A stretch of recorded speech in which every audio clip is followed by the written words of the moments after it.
Buenos días, bienvenidos a La Mañana Morocha, tu programa con color. Muertos del frío en la capital, así que por favor, abríguense mucho. Sí, nos dice el Carlitos Minango, está helado Quito, así que por favor, tomen las precauciones. Como les decía a mis compañeros de Punto Noticias, hubo un accidente de tránsito en la González Suárez, esperemos ya no esté tanto tráfico, tengan mucho cuidado al conducir, también al dirigirse a sus lugares de trabajo, donde tengan que realizar sus actividades del día de hoy. Abríguese mucho, por favor. 9 de la mañana y 7 minutos iniciamos aquí La Mañana Morocha. Gracias por estar con nosotros en la 95.3 FM y 94.5 FM al noroccidente de la provincia de Pichincha. Gracias en el mundo entero por enlazarse con nosotros a través de www.pichinchacomunicaciones.com.es. Un abrazo enorme a todos quienes se unen a nuestras señales de redes sociales de Pichincha Comunicaciones y de La Mañana Morocha. Y un saludo, un abrazo gigante para todos quienes van saludando en mi transmisión, en mi Facebook personal, Carla Salomé Coronel. Así me encuentra también en Instagram y @Salomé181 en Twitter. El día de hoy quiero iniciar el programa deseándole un feliz cumpleaños a una persona muy especial, a quien es parte de este programa, a quien es parte de Radio Pichincha Universal, a la Cris Cadena, que ya está viejita, yo creo que está por los 40 y pico, creo, la Cris. Así que bueno, le vamos a desear un feliz cumpleaños, happy birthday to you, a la productora de La Mañana Morocha, así que quiero mandarle un abrazo gigante, que tengas un hermoso feliz cumpleaños. feliz cumpleaños a la Cris, no cumple tantos años, pero sí cumpleaños del día de hoy. Un abrazo enorme para ti y para todos los cumpleañeros de este 2 de diciembre. Iniciamos aquí, bienvenidas y bienvenidos, esta es La Mañana Morocha, tu programa con color. 9 de la mañana con 9 minutos. Iniciamos aquí La Mañana Morocha, tu programa con color. Ya lo comentábamos con nuestros compañeros de Punto Noticias. El tema sobre lo que vamos a hablar el día de hoy y es sobre las familias diversas. Los cambios socioculturales de las últimas décadas han transformado profundamente las dinámicas o interacciones que se dan en lo que se llamaba tradicionalmente la institucionalidad familiar, así como las distintas estructuras que sustentan dichas dinámicas. Cada vez son más los modelos familiares que han ido logrando un reconocimiento social e institucional y poco a poco se van alcanzando acuerdos sobre su reconocimiento legal que van facilitando la actividad cotidiana de estas familias. Existen numerosas estructuras familiares, entre las cuales aquellas que por el momento se encuentran con mayor prevalecencia en nuestra sociedad. Se pueden destacar, por ejemplo, las familias nucleares, que también son denominadas biparentales tradicionales, están compuestas por un hombre y una mujer. Es el tipo más frecuente que puede ser con o sin hijos o hijas también. Hay las familias monoparentales, que ahora hemos hablado tanto, que especialmente son encabezadas por mujeres, pero también existen hombres que tienen familias monoparentales, es decir, solamente existe una mamá o un papá dentro de la familia.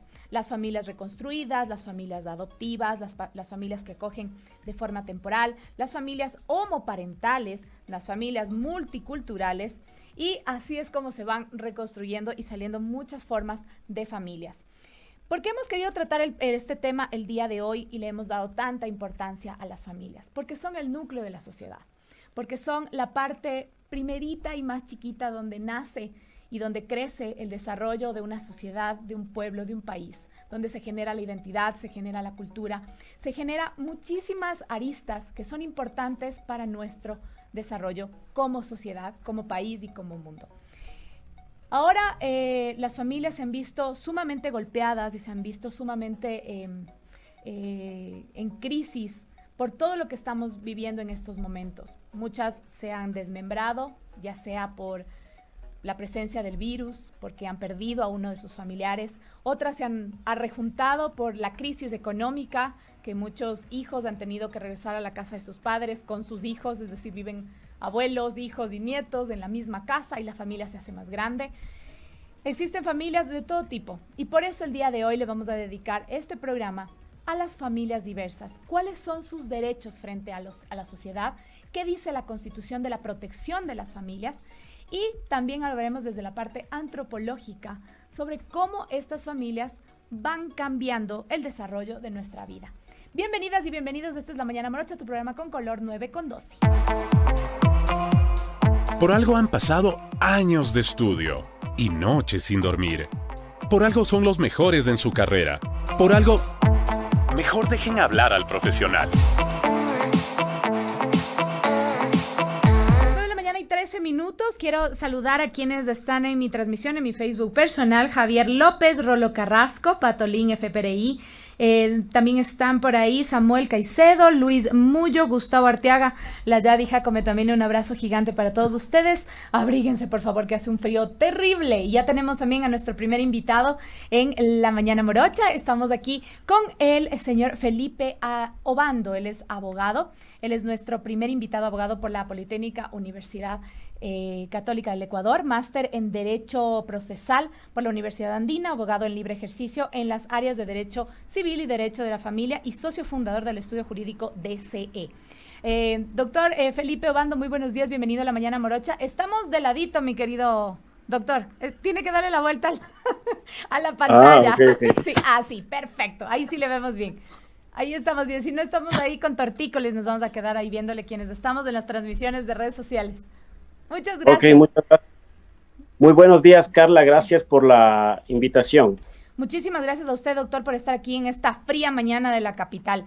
Y vamos a empezar. Yo hacía un pequeño antecedente sobre el tema y hablaba sobre la innumerable forma de familias que tenemos en estos momentos y que cada vez van creciendo, porque, claro, conocíamos a la familia siempre, incluso en los dibujitos que nos ponen en la escuela, es mamá, papá, un hijo, una hija, o 2 hijos, 2 hijas, pero siempre es ese el núcleo familiar. Y que con el tiempo ha ido cambiando, las circunstancias han ido cambiando y tenemos un montón de figuras ahora como familias. Todas estas figuras como familias, estas figuras familiares, ¿son reconocidas como tal frente al Estado? Gracias, Carla. Muy buenos días con todos los oyentes.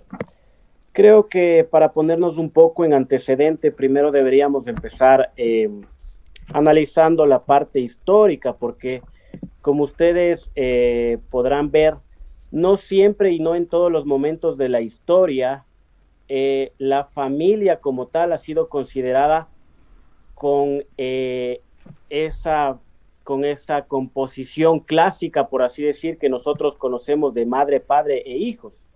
Verán ustedes que, por ejemplo, hace miles de años, y el doctor Trujillo, que entiendo también estará dentro de esta entrevista como antropólogo, sabrá darme la razón. La familia en las tribus era considerada una familia matriarcal. Claro.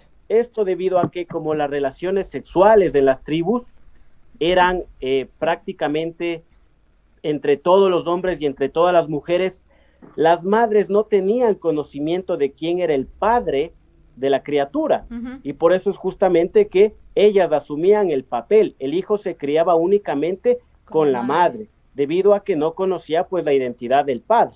Y así hemos ido evolucionando a través de unas distintas fases históricas hasta llegar a la familia o a la concepción de familia clásica que viene a partir de la Edad Media, ¿sí?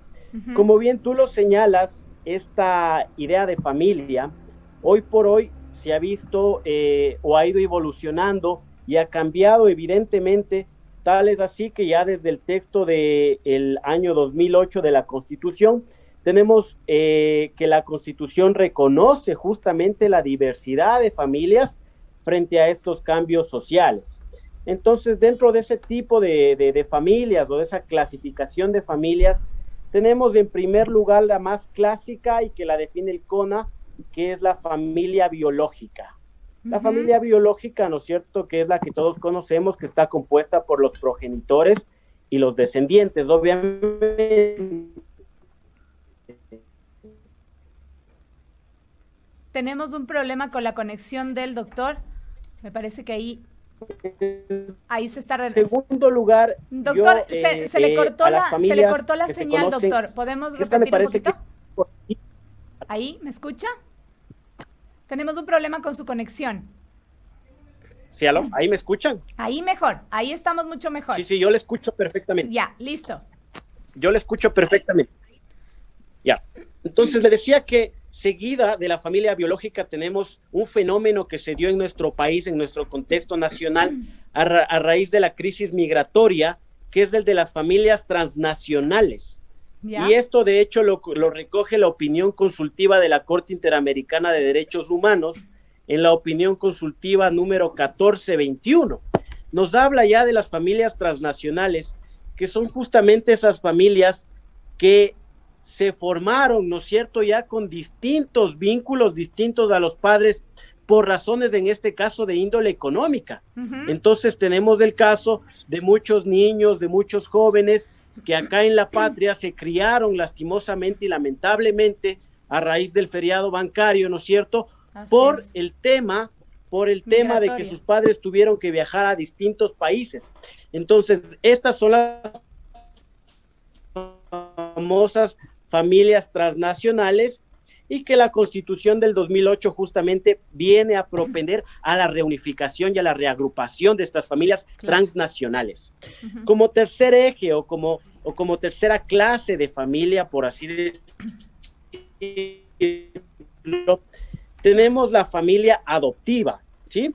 La familia adoptiva, tenemos esos dogmas de que la familia adoptiva tenga que ser necesariamente, o la familia adoptante tenga una composición heterogénea, en el sentido de que sea un hombre y una mujer los que puedan adoptar a un hijo. Cosa que, como vemos, es un poco contradictoria, toda vez que la Corte, por otro lado, ya acaba de reconocer el matrimonio igualitario. Entonces, creo que la Corte todavía tiene una amplia tarea por tratar de dilucidar y tratar de compactar todo ese andamiaje jurídico para que no existan justamente este tipo de contradicciones. Adicionalmente, tenemos también la familia ampliada, ¿no es cierto?, la familia ampliada, que propiamente no está dentro del espectro que nosotros conocemos como la familia clásica. Sin embargo, es de gran relevancia porque en nuestro ordenamiento jurídico, esta familia ampliada de igual manera goza de varios derechos y obligaciones, tanto así que en la mayoría del ordenamiento jurídico, por poner un ejemplo, en temas de violencia intrafamiliar, para fijar la competencia del juez, en este caso, juez de violencia contra la familia, que es un juez penal, el juez de la familia tiene que analizar si es que efectivamente el acto de violencia física o psicológica se ha desarrollado no solo dentro del núcleo familiar, sino además dentro de la familia ampliada. Entonces, como vemos, la clasificación de la familia puede darse de distintas maneras, y hoy por hoy tenemos una gran diversidad de familias que, como digo, no necesariamente se constituyen a raíz del principio de la familia biológica, sino que va más allá. Y eso es lo que protege la Constitución a la familia en sus diversas formas.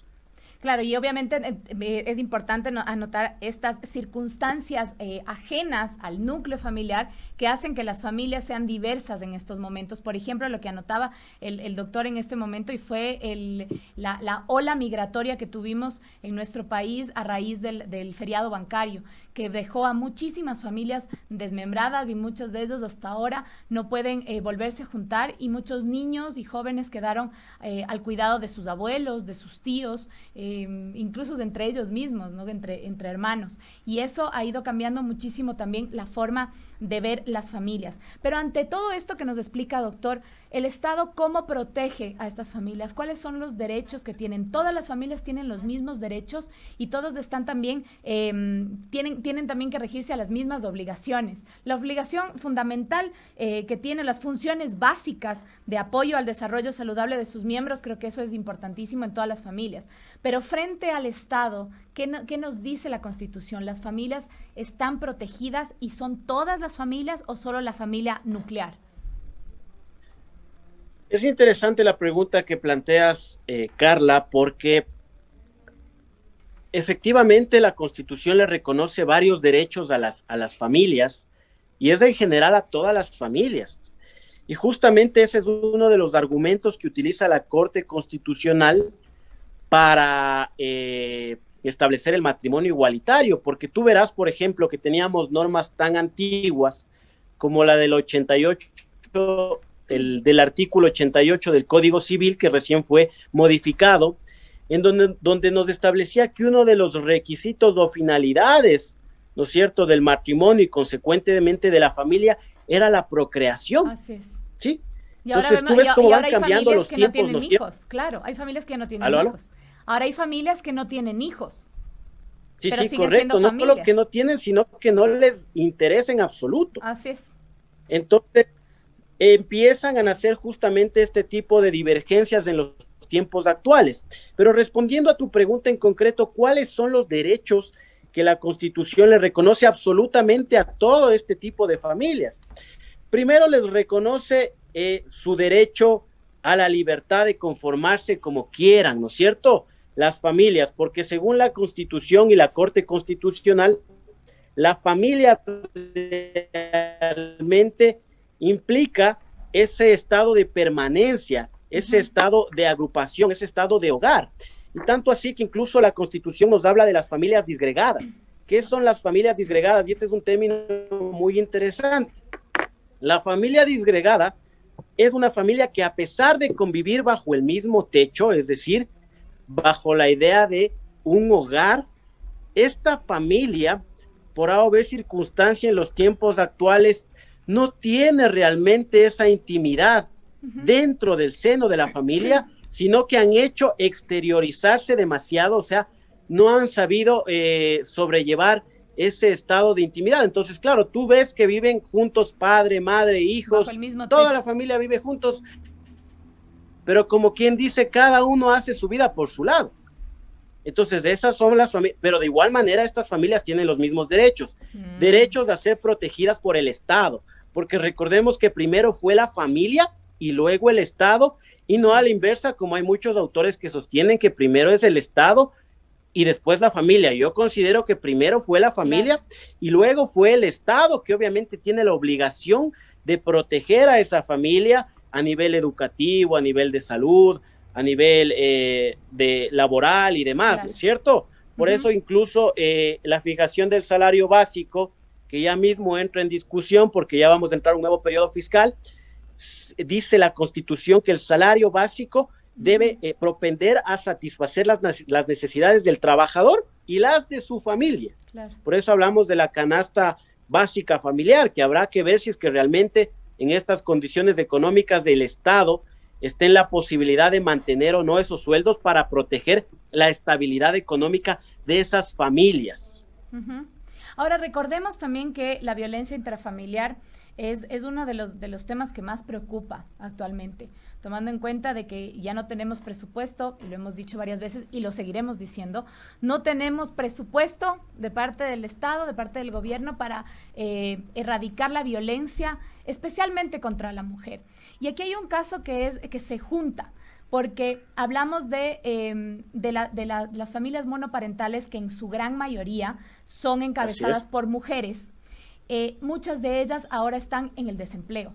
¿Cuál es la garantía que debería tener el Estado frente a este tipo de familias? Entonces serían dos derechos, porque es una por la familia, que además es monoparental, y también por el hecho de ser mujer, que también está en el desempleo.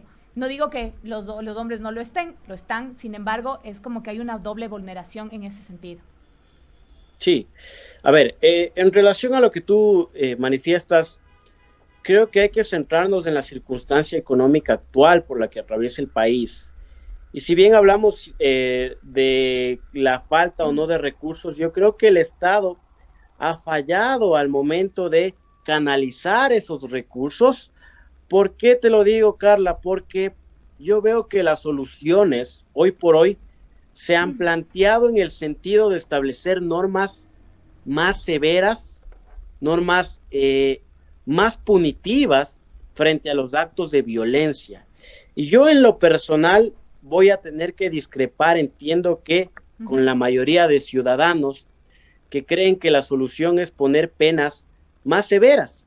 Tanto así, fíjate que en una de las reformas al COIP de hace aproximadamente un año, se establece la posibilidad de que una persona pueda ser condenada a prisión, incluso sin contar con un examen médico legal que determine días de incapacidad. Fíjate tú los avances que hemos tenido, a mí me parece un tanto desmedidos. ¿Por qué? Porque tú obviamente tenías como tipo penal el hecho de que la violencia ocasione por lo menos una incapacidad de 1 a 3 días. Pero ahora resulta que ya no necesitas de este requisito para tú interponer una acción en el ámbito penal, sea en contra de un hombre o de una mujer agresor y agredida. Entonces, eso ha ocasionado en la práctica que los juzgados, lastimosamente, en muchos de los casos, se vean abarrotados de este tipo de acciones, desviando los fines de la justicia. En el ámbito económico, que es el que tú mencionas, evidentemente, las mujeres, que es lo más usual, como tú bien lo mencionas, estadísticamente, y porque la ley lo manda, se quedan con la tenencia de los niños, ¿no es cierto? Porque la ley nos dice que hasta los 12 años la madre debe seguir con la custodia de los menores.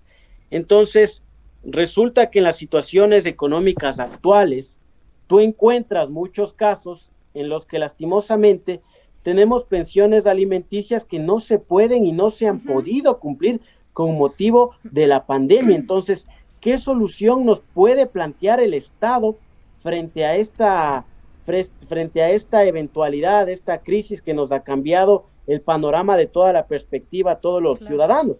Por ejemplo, ahí creo que juega un rol importante el papel de los jueces. Son los jueces ahorita los llamados a analizar caso por caso, situación por situación, y determinar en qué circunstancia deben aplicar la medida de apremio en contra del alimentante y mandarlo a prisión. Porque también poniéndonos del otro lado, en estos tiempos, imagínate los padres de familia que se han atrasado con el pago de pensiones alimenticias debido a la crisis que estamos viviendo, y encima más tengas que ir preso. Es un tema que realmente yo lo dejo, no sabría yo darte una respuesta en concreta. Es complicado. Lo abro al debate, pero personalmente los jueces en este momento están teniendo bastante flexibilidad en ese sentido. Ahora, claro, si es un caso en el que el padre de familia ya ha venido incumpliendo desde antes de la pandemia el pago de las pensiones alimenticias, y la crisis sirve únicamente como pretexto para seguir con ese incumplimiento, pues habrá que aplicar todo el peso de la ley. Cada caso es diferente. Sí. Le quiero comentar, mi estimado doctor Luis Ernesto Guerra nos dice, totalmente de acuerdo con el invitado, la génesis de la sociocultura se construyen a partir de la familia, emerge la propiedad privada y nace el Estado, que garantiza el ejercicio de derechos a través de sus marcos legales. Hemos dicho que el mayor número de familias en estos momentos está sumida en una gran crisis económica, una gran crisis social, de la cual vamos a salir, estoy segurísima que vamos a salir, pero en estos momentos, ¿cuáles serían los derechos que deberíamos exigir las familias ecuatorianas al Estado, en estos momentos de crisis en la que estamos? Yo creo que el derecho más importante y la solución, yo creo que a raíz de todo este problema justamente se derivan los otros, es el derecho al trabajo. La gente quiere trabajar, Carla, y justamente problemas familiares empiezan por eso. ¿Por qué se pelean las familias en el seno del hogar? ¿Nos guste o no?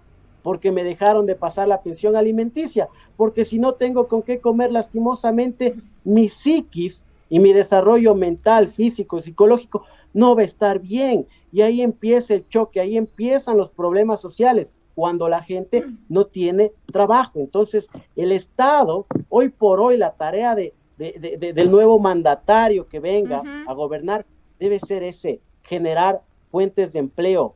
¿Cómo hacerlo? Será tarea, pues, ya de una política económica adecuada, pero es el derecho, creo que más importante que se debe solucionar para que a raíz de ese se solucionen el resto de problemas, Carla. Y además no quedar solamente en propuestas, porque es facilito en campaña decir empleo para todos, techo y pan, para decirlo al revés de algún logo que se hizo antes, pero no es solamente decirlo, sino nosotros también como ciudadanos coger la responsabilidad de decir, ok, ¿cuál es la propuesta concreta? ¿Cómo usted, señor candidato, va a hacer que se reactive la economía en el país? ¿Cómo va a generar trabajo? ¿Cómo va a generar empleo? Y ante eso tenemos ahí algunas propuestas. Yo he visto la propuesta de UNES, donde habla de una reactivación económica real justamente desde el núcleo familiar, desde los ciudadanos hacia el Estado. No, al contrario de otra propuesta del señor banquero, que hablaba más bien de hablar desde la empresa, hablar desde la parte, traer inversión privada al Estado y hacer privatizar el Estado. Así que tenemos que tener un poquito ojo. No he escuchado las otras propuestas de los otros candidatos, tendría que verlas también. Estimado doctor, una recomendación que podríamos darles a las familias para poder exigir nuestros derechos. ¿Tenemos una entidad, alguna instancia a la que nosotros podemos acudir si sentimos vulnerados los derechos familiares? Por supuesto que sí, tenemos varias instancias y ya dependerá, ¿no es cierto?, de cuál es el problema que se nos ha suscitado. Por ejemplo, en el tema de violencia intrafamiliar, tenemos que siempre las personas agredidas deben acudir en primera instancia a la fiscalía a fin de que realice la valoración médica de esta persona para que pueda determinar los días de incapacidad. Y dependiendo de los días de incapacidad, pues ya ahí en la fiscalía sabrán direccionar si se trata de un delito o de una contravención para que puedan iniciar las acciones correspondientes solicitando, como es lógico, lo primordial que son las medidas de protección. Ahora, estas medidas de protección no solamente las otorga la fiscalía. A veces es un tema, ¿no es cierto?, en donde no existen lesiones, secuelas, sino que se trata más bien de una violencia psicológica. Podríamos acudir de manera más cercana y más próxima, ¿no es cierto?, a las juntas protectoras de los derechos de las niñez, que son prácticamente juntas que forman parte del municipio, y en estas juntas también van a colaborar con los temas de violencia intrafamiliar. Y finalmente, obviamente, para el cobro de las pensiones alimenticias y demás derechos derivados de la relación parento-filial, tendremos que obviamente acudir a los juzgados de familia. Pero mi recomendación, Carla, es que siempre tratemos de evitar iniciar este tipo de acciones judiciales. Se podrían también solucionar algunos temas que no son tan severos dentro de los centros de mediación, porque hoy por hoy los juzgados están más lentos que de costumbre, están trabajando al 50 o al 40%. Terrible. Y eso ocasiona obviamente que si yo voy con una petición ante el juez de familia o de violencia intrafamiliar, la respuesta tarde demasiado, y en ese lapso, en ese interín de resolución puedan generarse más inconvenientes. Por eso el llamado a las familias siempre es al diálogo primero. Yo creo que las cosas en casa se solucionan dialogando, y si es que no se puede solucionar de esa manera, activar el aparataje jurisdiccional. Pero recordemos también que esa lentitud y ese aplazamiento también de la parte judicial también es una vulneración de derechos, y también deberíamos exigir que se haga de una forma mucho más efectiva y no se revictimice también a las personas que son víctimas de violencia, porque eso es lo que sucede muchísimo y de lo que se quejan muchas personas que han tenido que acudir a estos estamentos para poder pedir justicia. Mi estimado doctor Felipe Obando, muchísimas gracias por estar aquí con nosotros. Es un tema bastante largo, bastante delicado de tratar, pero creo que es importante porque es el núcleo de todo, el núcleo del desarrollo de nuestra sociedad. Gracias, doctor, por estar con nosotros. Gracias también, buen día. Muchísimas gracias al doctor Felipe Obando. Nos vamos a un pequeño corte y regresamos enseguida. Esta es La Mañana Morocha, tu programa con color. 9 de la mañana con 40 minutos, regresamos, y antes de darle paso a nuestro siguiente invitado, no quiero dejar de contarles que quienes necesiten el renovar y sacar la licencia de conducir, la Agencia Nacional de Tránsito anunció que desde este 1 de enero del próximo año, obviamente del 2021, los conductores del país podrán tener la licencia virtual. Eso quiere decir que lo podrá sacar de manera digital a través de la aplicación gov.es. Eso quiere decir que ustedes tendrán un código QR que estará siempre en su celular y lo podrán presentar a los agentes de tránsito y será completamente válida, tendrá la validez de una licencia normal, se puede decir física. Así que eso es creo que un gran avance, un gran alivio a quienes tenemos que sacar ese documento y estábamos preocupados por el trámite que hay que hacer, sobre todo por las medidas de bioseguridad. Así que, bueno, ya tenemos esta nueva alternativa desde el 1 de enero. 9 de la mañana con 41 minutos, regresando al tema del día de hoy, hablando sobre las familias. Hoy, desde diferentes vertientes del conocimiento, está cada día más claro que la familia es uno de los contextos de desarrollo humano más importantes y cruciales para los individuos que viven en ella. Es una realidad educativa insustituible en la vida humana y es una instancia sin la cual resulta imposible gestar las bases para la convivencia social. Con esta introducción quiero darle la bienvenida a nuestro segundo invitado del día de hoy, Patricio Trujillo Montalvo. Él es doctor en Ciencias Sociales, profesor de la Facultad de Medicina de la Universidad Católica del Ecuador y es antropólogo por la misma universidad. Patricio, muy buenos días, bienvenido a La Mañana Morocha, gracias por estar aquí y hablar de este tema que es tan esencial para nuestra vida. Buenos días, Carla, ¿cómo están? Un gusto estar nuevamente acá y encantado de estar en tu programa. Así que muchas gracias por la invitación. La realidad nos muestra que llegar a entender antropológicamente a la familia aparece como un requisito fundamental antes de plantearnos seriamente acerca de su impacto sobre el desarrollo humano armónico, el crecimiento de la sociedad, el crecimiento y el desarrollo de cada uno de sus miembros, y eso se vincula necesariamente con la realidad humana. Y además con la realidad de los pueblos, la realidad de las sociedades, la realidad cultural, la identidad, etcétera, etcétera. Por eso es tan importante analizar. Y la familia ecuatoriana yo creo que es digna de estudio y de investigación, porque somos, como latinoamericanos, somos todavía muy, muy familiares. O sea, estamos siempre pendientes de unos a otros, a diferencia de otras culturas, de otros países que tal vez son un poco más alejados, un poco más fríos. ¿Cómo analizamos la familia latinoamericana en estos momentos? Tienes razón, nosotros los latinos tenemos algunas características si nos comparamos, por ejemplo, con los nórdicos. Así es. Para nosotros los latinos, la familia todavía sigue siendo una familia ampliada, cada vez menos, porque por la modernidad vamos también a una tendencia de una familia más nuclear, ¿no?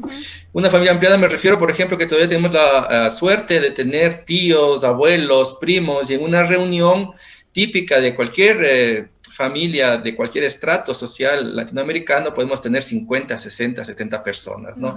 Compartiendo, por ejemplo, una comida. Ahora, eso es lo que sucedía, por ejemplo, en las fiestas de diciembre, y por la pandemia no vamos a tener la posibilidad de tener un grupo tan grande, pero sí de irnos reduciendo a los más cercanos, justamente por todo lo de la bioseguridad. La familia, sin embargo, tiene un estereotipo, y el estereotipo que se ha construido es de una sola visión occidental y de diríamos, desde una línea, esa familia supuestamente papá, mamá, hijos, que es una familia, diríamos, de corte tradicional, pero que no es justamente la familia real, porque existen otros tipos de familias, en donde solamente la mamá está, por ejemplo, a cargo, en donde el papá está a cargo, en donde los abuelos, recuerden que en el Ecuador, por ejemplo, por la migración, las familias se convirtieron en familias en donde los abuelos tomaron la posición de los padres que migraron, en donde los tíos fueron los que cuidaron a sus sobrinos, y eso también es parte de una, diríamos, forma identitaria, cultural de la familia latinoamericana y de otras culturas en donde alguien puede adoptar, llámelo así, a alguien de su familia dentro de su lazo familiar, ¿no? Sin embargo, desde la antropología, esa evolución, si podemos llamar, de la familia, también choca con algunas construcciones, sobre todo vinculadas al imaginario más occidental de la familia tradicional, insisto. Aquí mismo en el Ecuador tenemos nacionalidades en donde la familia es poligámica. ¿A qué me refiero? Donde hay un hombre con varias mujeres y varios hijos y una mujer con varios esposos. Por ejemplo, del grupo Guaraní más tradicional aquí en el Ecuador, en las selvas del Yasuní, yo he visto mujeres con varios esposos y también hombres con varias esposas. Entonces la familia, el imaginario de la familia es mucho más amplio de lo que nosotros creemos o contamos. Y si vamos a algo más especial, por ejemplo, familias más diversas, me refiero a su identidad sexual, en donde padres o madres son justamente las que van también articulando esos nuevos imaginarios de familias más modernas, ¿no? Y creo que es importante también que nos detengamos un poquito a analizar lo que decías al inicio, y es que ahora, la realidad que nos está tocando vivir, no decirle nueva realidad, sino la realidad que estamos viviendo, esta crisis sanitaria, en estas fechas, en diciembre, no nos vamos a poder reunir con las familias. Y es terrible para nosotros, como tú lo has dicho, nosotros que somos apapachadores, que somos abrazadores, que nos encanta estar en el bochinche con toda la familia, porque es nuestra naturaleza. ¿Cómo nos va a impactar ahora, por ejemplo, recibir el año nuevo, probablemente solo en casa con el núcleo familiar, mamá, papá e hijos? Cuando el año anterior estuvimos en la gran fiesta con los abuelitos, los tíos, los primos, y además nosotros tenemos también la costumbre de hacernos familia que no son sanguíneas. Es decir, hay muchos amigos de toda la vida que pasan a ser parte de la familia. Y me pasa en este momento, mi tío, yo le digo tío, es el mejor amigo de mi papá, está en el hospital, tuvo un problema cardíaco y ha sido terrible para nosotros. O sea, es el mismo sentimiento de que si fuera alguno de mis tíos de sangre. Entonces, ese sentimiento que tenemos la gran mayoría, porque somos así, familiares, somos todos familia, incluso entre amigos de ñaño, ñaña, nos decimos así porque nos sentimos así. ¿Cómo nos va a afectar estas fiestas ahora que no nos podemos reunir en familia? Debemos recordar que estamos viviendo un momento extraordinario en una situación extraordinaria de la humanidad, ¿no? Es decir, cómo se va resignificando muchos de los conceptos que pensábamos justamente que eran normales o que era la realidad. De hecho, uno de esos es cómo nos vamos a resignificar como familia, la familia más cercana, ¿no? Es decir, nos podríamos reunir, como en algunos países están haciendo, pero con un peligro justamente para los más vulnerables de nuestras familias. Entonces sí tenemos que ser un poco serios y un poco más responsables, ¿no es cierto? Claro, ahora en lo virtual estamos trabajando en este mundo que nos conecta sobre las pantallas, ¿no? Muchas familias vamos a tener que vernos en pantalla, que no es lo mismo, estamos llegando a un momento de agotamiento, por ejemplo. Yo te digo esto por las clases virtuales con mis alumnos, nosotros como profesores, estar aquí 10 horas, 8 horas sobre una pantalla nos está agotando también y está resignificando, insisto, una serie de relacionamientos sociales que nos parecía antes eran muy normales, como por ejemplo tú dices abrazarnos. ¿Qué es lo que más extrañan mis alumnos en la universidad? El abrazo.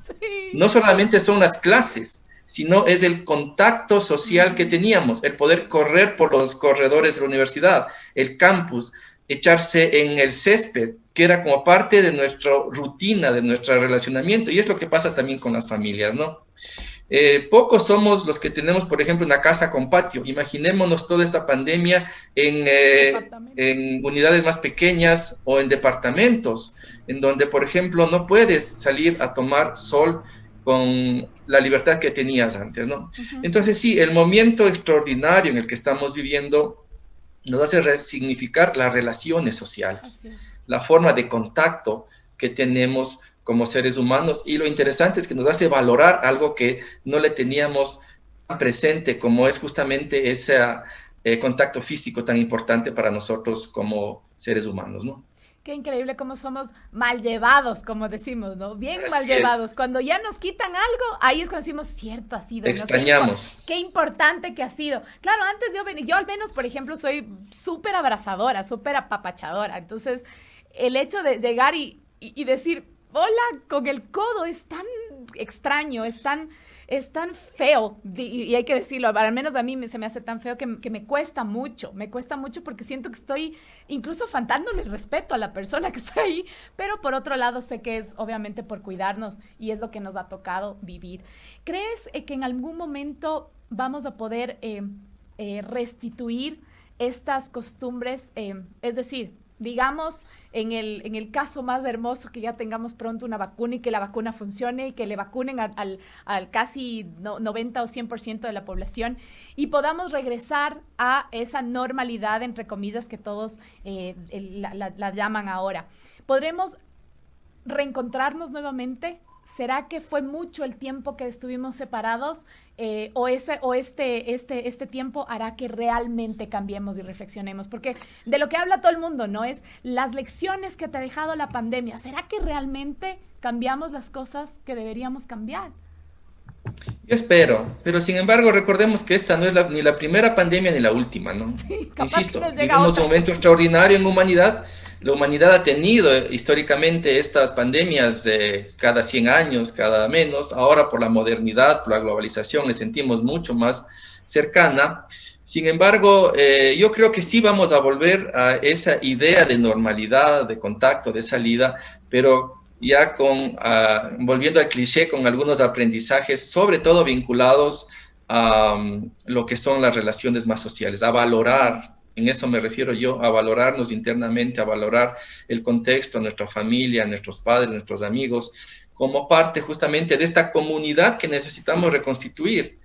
Lo que nos ha enseñado este momento extraordinario de la pandemia es que nosotros sin comunidad, sin una familia, no podemos sobrellevar momentos conflictivos o difíciles. Imaginémonos en este momento de la humanidad solos. Como hayan algunas sociedades, sobre todo las más modernas o las más hiperdesarrolladas, que no tienen familia, que no quieren vincularse y que viven en esa soledad del capitalismo, diríamos, más extremo, ¿no? Ajá. ¿Cómo enfrenta solo esto? Bueno, yo no sé, para nosotros es mucho más difícil porque estoy de acuerdo contigo, Carla, yo también soy abrazador, nos gusta el contacto, estar con nuestros amigos, conversar, tocarnos, y eso es fundamental de nuestra identidad latina, ¿no? Eso es muy claro, los latinos somos así, besucones, abrazadores, expresivos en ese sentido. Yo creo que eso nos va a hacer valorar también la necesidad fundamental de volvernos a reconstituir como comunidad. Yo creo que eso, desde mi perspectiva, va a ser lo más importante de aquí al futuro. De lo que tengo de experiencia, sobre todo con mis estudiantes, que son generaciones nuevas, eso es una de las cosas que también más van a valorar su familia, ¿no? Total. Y Patricio y queridos oyentes, quería compartir con ustedes la pregunta del día de hoy y la respuesta de nuestros oyentes que nos siguen en redes sociales. ¿Consideras que la familia sigue siendo la base de la sociedad? Y el 100% dice que sí. Sin embargo, hay un punto que no podemos dejar de topar y es doloroso y lamentable para quienes lo sufren y quienes no, también porque igual es un impacto para todos.